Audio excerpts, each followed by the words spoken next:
Hello, it's May 13th, 2026, and it's time for my devotionals. Won't you join me?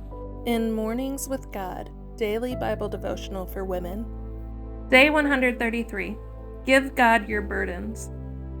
For my yoke is easy and my burden light. Matthew 11:30. God understands and acknowledges the various complexities that surface in life. Whether it be work, motherhood, marriage, or daily tasks, God understands and He cares. Lay your burdens down at the foot of His cross, for His yoke is light and His burden is easy. You do not have to live life without rest from responsibilities and routines. You do not have to shoulder the weight alone. Calling out to God is the first step in relinquishing your burdens to Him and being replenished.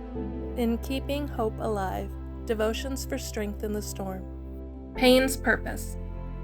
You intended to harm me, but God intended it for good, to accomplish what is now being done, the saving of many lives. Genesis 50:20. Pause. Joseph experienced more hardship in his young adult years than most people know in a lifetime. First, his jealous brothers sold him into slavery. Then, a woman's false accusations destroyed his reputation and sent him to prison. Despite the wardens considering him trustworthy, Joseph endured much suffering there. They bruised his feet with fetters and placed his neck in an iron collar. Psalm 105:18 NLT. God used pain to refine and shape Joseph's character. Psalm 105:19. Adversity matured him to fill a strategic position that years later enabled him to save many lives during a famine. It also worked a mighty miracle in his personal life. The proof lies in his ability to forgive his brothers for their betrayal and to treat them and their families kindly, even after their father died. Our human nature wants to wish pain away as quickly as possible, but remember that God has a purpose for it. When we're willing to let Him bring that purpose to pass, He will give us patience and the power to persevere. Ponder. What character quality might God want to perfect in you through your pain? Pray. God, take my pain away, but only after you've fulfilled your purpose for it. Adversity, however, is not simply a tool. It is God's most effective tool for the advancement of our spiritual lives.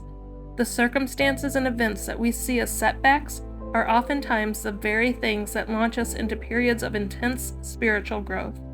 Once we begin to understand this and accept it as a spiritual fact of life, adversity becomes easier to bear. Charles Stanley, How to Handle Adversity. In Joy and Strength. May 13th. Thy testimonies have I taken as an heritage forever, for they are the rejoicing of my heart. Psalms 119:111. Girt with the love of God on every side, breathing that love is heaven's own healing air, I work or wait, still following my guide, braving each foe, escaping every snare. Horatius Bonar.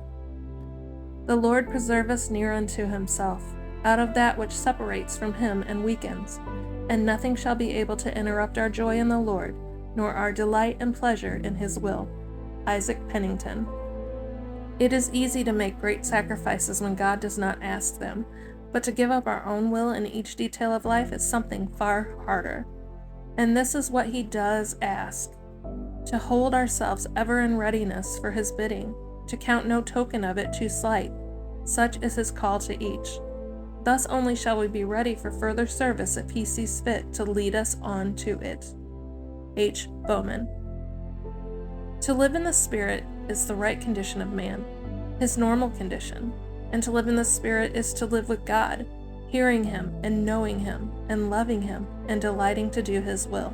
Thomas Erskine. It is far easier to see pain's purpose when you're able to give God your burdens. I hope you have a blessed day.